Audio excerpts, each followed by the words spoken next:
आजच्या दिवसातला सगळ्यात महत्त्वाचा प्रश्न कुठला असेल तर तो म्हणजे कितने आदमी थे। कारण या प्रश्नाचं उत्तर मिळाल्यावरच कळणार होतं की ठाकरेंची शिवसेना नक्की फुटली आहे की नाही। हे अखेर कळलेलं आहे।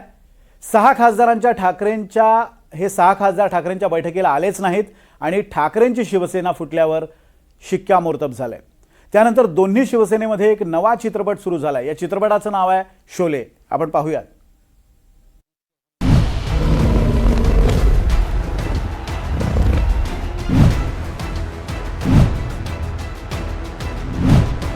कितने आदमी थे?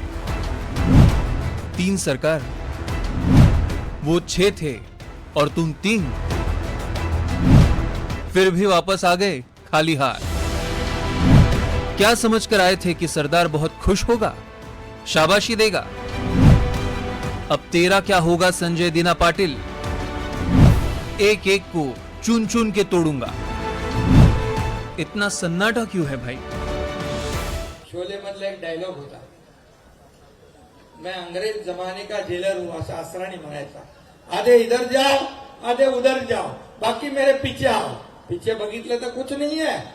शोले मधला एक डायलॉग होता, मैं अंग्रेज जमाने का जेलर हूं असा असरानी म्हणायचा। आधे इधर जाओ आधे उधर जाओ, बाकी मेरे पीछे आओ। पीछे बघितलं तर कुछ नहीं है।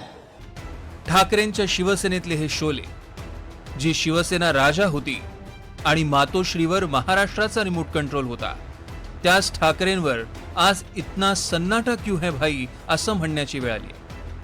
ठाकरेंच्या शिवसेनेचे 6 खासदार नक्की फुटले की नाही फुटले याचं उत्तर दिल्लीतल्या बैठकीत मिळणार होतं।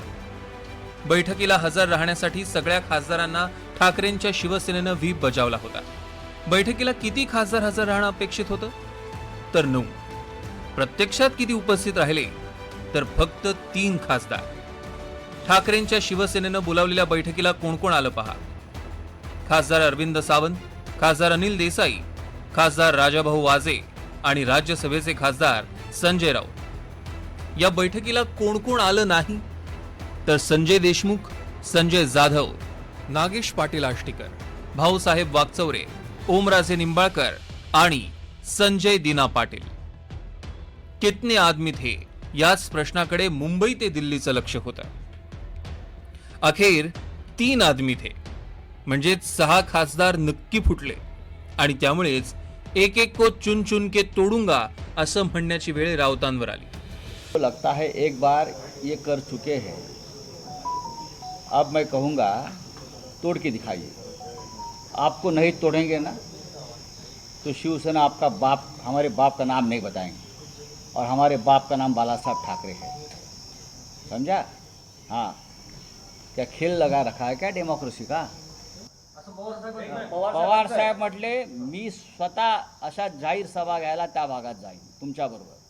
कोणीही कुठल्याही पक्षाचा खासदार फुटला तर त्याला आता मोकळीक द्यायची नाही आणि त्याला धडा शिकवायचा। शिवसेना आणि स्वतः राष्ट्रवादी काँग्रेस पक्ष आहे, याच्यामध्ये काँग्रेस पक्षसुद्धा असेल। आता आमचं ऑपरेशन तुडवा सुरू होणार आहे। काय ऑपरेशन तुडवा?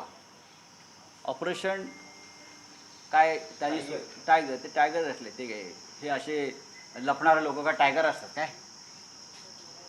टायगर का असं गुहेत लपतो काय? आम्ही टायगर आहोत, आम्ही म्हणतो तुडवू म्हणून।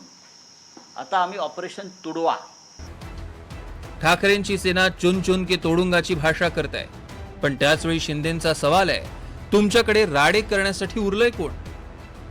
हे बघा, या फुकाच्या गप्पा आहेत। मारू झोडू तोडू हे कोणी करतं?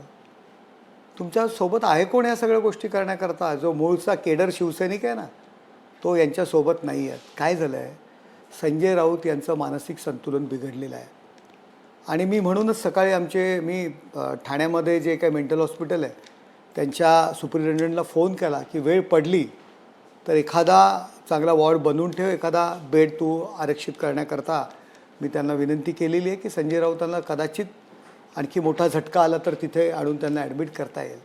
कसल्या गप्पा मारतायत? बालिश भाऊ बायका तर बडबडला, मी काल पण म्हणालो। राडा करायला सुद्धा तर त्यांच्याकडे शिल्लक राहिलेलं नाही। कोण शिल्लक राहिलेलं आहे?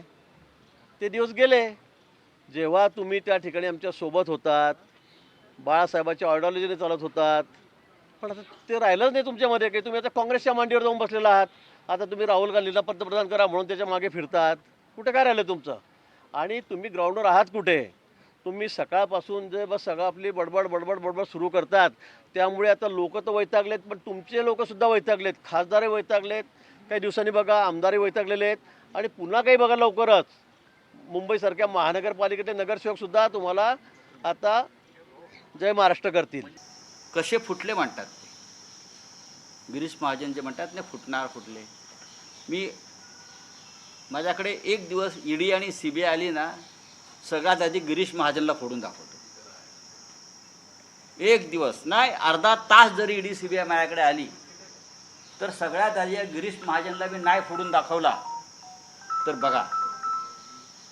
आणि त्याच्यावरती मी सविस्तर बोलणार आहे या व्यक्तीवर। ह्या काय समजतो स्वतःला?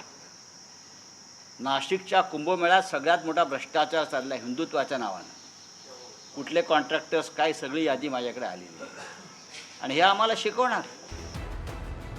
कितने आदमी थे याचा विचार खरंच ठाकरेंनी करायला हवाय। 2014 मध्ये ठाकरेंचे आमदार होते 63। बाळासाहेबांच्या काळातही जे शक्य झालं नाही ते उद्धव ठाकरेंच्या नेतृत्वात शक्य झालं होतं। 2019 साली शिवसेनेच्या आमदारांची संख्या होती 56। 2022च्या शिवसेना फुटीनंतर ठाकरेंकडे आमदार राहिले फक्त 16, तर 2024च्या निवडणुकीत ठाकरेंच्या आमदारांची संख्या आहे 20। तसंच खासदारांच्या बाबतीतही काही झालं। 2014 मध्ये शिवसेनेचे खासदार होते 18। 2019 मध्ये ही संख्या कायम राहिली। 2022 मध्ये शिवसेनेतल्या फुटीनंतर ठाकरेंबरोबर उरले 6 खासदार आणि आता 2024 मध्ये ठाकरेंचे 9 खासदार निवडून आले। या 9 पैकी 6 खासदार फुटल्यात जमायत, त्यामुळे ठाकरेंकडे उरले फक्त 3 खासदार। एकेकाळी ठाकरे म्हणजे धगधगते शोले होते आणि आता उरलाय तो फक्त कितने आदमी थे एवढाच हे show. Bureau report, NDTV Marathi, Mumbai.